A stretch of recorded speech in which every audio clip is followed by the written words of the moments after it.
ब्रह्ममुरारिसुरार्चितलिङ्गं निर्मलभासितशोभितलिङ्गम् जन्मजदुःखविनाशकलिङ्गं तत्प्रणमामि सदा शिवलिङ्गम् देवमुनिप्रवरार्चितलिङ्गं कामदहन करुणाकरलिङ्गम् रावणदर्पविनाशकलिङ्गं तत्प्रणमामि सदा शिवलिङ्गम्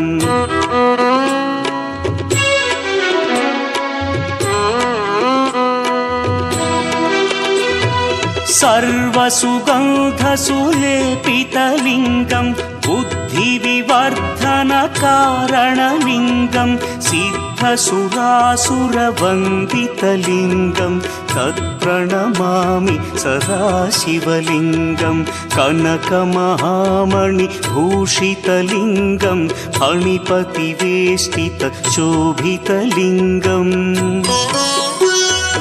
दक्षसुयज्ञविनाशनलिङ्गं तत्प्रणमामि सदा शिवलिङ्गम् कुङ्कुमचन्दनलेपितलिङ्गं पङ्कजहार सुशोभितलिङ्गम्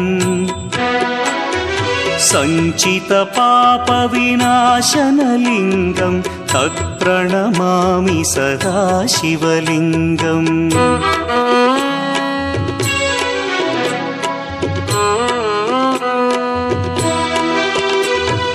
देवगणार्चितसेवितलिङ्गं भावैर्भक्तिभिरेव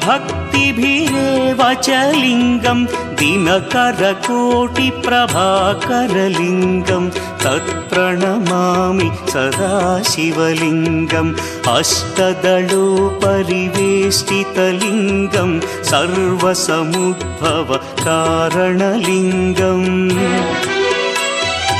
अष्टदरिद्र्यविनाशनलिङ्गं तत्प्रणमामि सदा शिवलिङ्गम् सुरगुरुसुरवरपूजितलिङ्गं सुरवनपुष्पसदार्चितलिङ्गम्